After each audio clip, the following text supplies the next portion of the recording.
God Save the Animals by Alex G is 13 songs, 44 minutes long. And to be real, this is one of those random slower weeks we have during the fall where I don't really know what's coming out. I'm just kind of like looking and seeing what's out there. We're waiting And for October. well, September sometimes has a lot of bangers, but September's can often be a little bit quiet. But going through Alex G's discography, it seems like the first albums of his came out in 2012. You get a lot of kind of softer indie lo-fi things that are not quite psychedelic, but still a little bit not quite shoegazy even, but still quite interesting, quite spacey, really a little bit out there, but firmly in the indie kind of ground. Mm. So it turns out that just through entropy, that God Save the Animals is one of the larger releases of this week, and I started listening to it, and I felt that it was going to be a little bit too slow for me, but I kept going into it, and I actually found it to be pretty lively, pretty full of depth, and a surprisingly good listen. Yeah, I actually think that's great. I've my only gripe, I guess, with the record is the opening track. After all, I feel like just kind of sets the mood really awkwardly, just with the way it is. I don't like the placement of that. But when you really dive into the record and get to take a bite of the apple, it's actually pretty good. I think for like example, the second track, Runner, I think is a really nice, just solid all indie rock song. Like I really like it. It's got everything I like. Vocals, a little bit of backing keyboard, drums are simple, so it's a really nice, solid track. And that's what you kind of expect. Like that second track is what you'll get throughout the record. Um, you have some slower parts. You have some interesting like vocal switches in some of the tracks, like SDOS, the fourth song. You have some really fun things where they're fucking with it a little bit in the middle of the track to try to like distort the voice and everything to make it sound creepy and sets the mood for it. But I like that. It's a little bit experimenting, a little bit differentness, which needs to be for the record. But like as you dive through it, I really think like towards the middle and end of the record, it actually starts to really get good. And it's interesting, we have a lot of top heavy albums. Not we fairly rarely get bottom heavy records. To me, this is a pretty like bottom heavy ish record.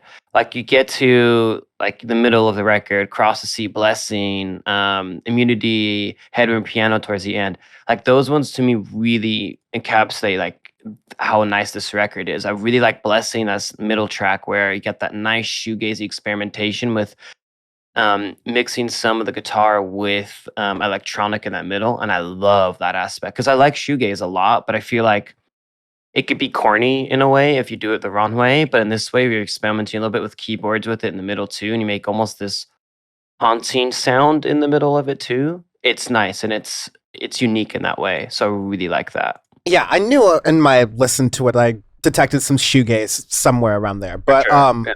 so yeah, Blessing is that. The song just before that, Cross the Sea, encapsulates. Absolutely. Yeah, I created a word there, I guess, encaptures. But that's my dream really, is to do like a Simpsons, like how they added in big into the dictionary to now that's an actual word people can use. But no, with Cross the Sea, I think the parts of the Alex G record I like the most are when he brings this sort of 2000s post grunge alt rock, like early 2000s sound into the modern era. And I think Cross the Sea does that as well, where you can sort of picture, or at least in my childhood, like a drive along the coastal parts of PCH, or, just something reminiscent of even Oasis, just that kind of earlier, late 90s, early 2000s kind of alternative rock sound. Yeah, I could see that. I could actually even see like a little bit of uh, Noel Gallagher's High Flying Birds, that record that we reviewed a few years ago. You have kind of some of that sound in it. Um, like that mixing of late 90s ish sound with modern as well. So that's where you get kind of that shoegazy stuff as well. A little bit of that slow dive style of shoegaze, but mixed in with a lot of modern influences. So you get an up to date record in that way. That's what I like about it a lot. Yeah, it's a very good one.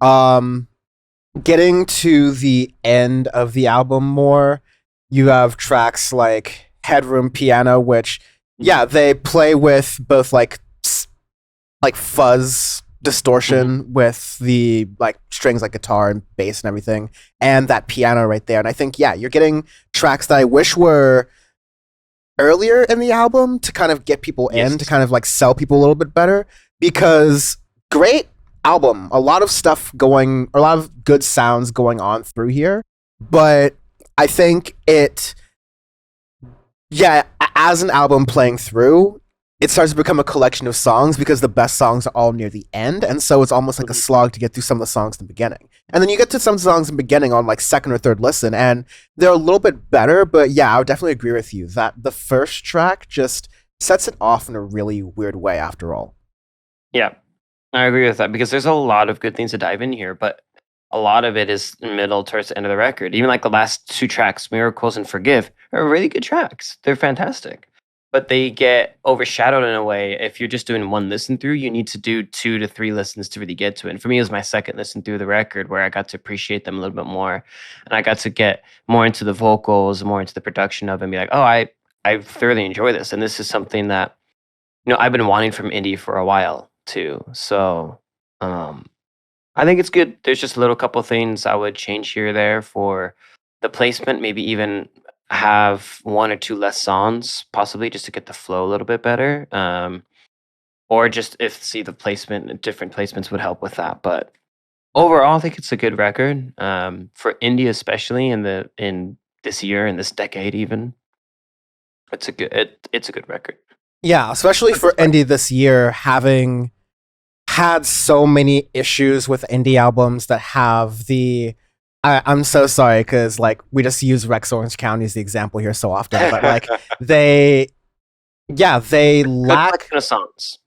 yeah, collection of songs, but also I guess like this indie wine, so to speak, like this indie drone that you get from a lot of Mhm. albums that you've gotten, like indie, even like new wave indie from like the, I don't even want to use the phrase new wave indie, but like the sound of indie from 2018 onwards, like the Toro y Moi imitation era, so to speak, has Yeah, that's a good yeah, version of maybe that'll give Rex Orange County or whatever a little bit of like break or whatever. But like that era of indie, every artist has tried to copy that, and Alex G has made something that is substantially different from that. There are parts of it I don't that. necessarily like, but it's calling back to stuff that I think could be useful for indie to try to play with. Like blending shoegaze with other things, like in Blessing, I think could be a really cool angle for other artists to Great. try.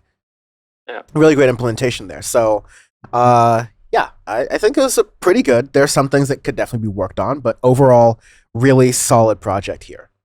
Yeah, I agree wholeheartedly, and I think a lot of people will like this album. So I'm glad we got to dive into it. Yes. Arbitrary scale. As we said, we do arbitrary scales every week on Audioface because our review is our review. And so this week, it's Adam Levine's Sex. We're just going to put the meme to bed and pick which one is our favorite. So, Oh God, this is so bad. this is. This is watching your ass jiggle on that table will permanently scar me, but otherwise, I'm amazing.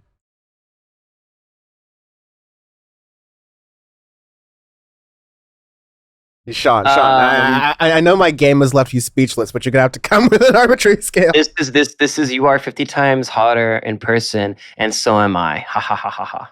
That's What? What?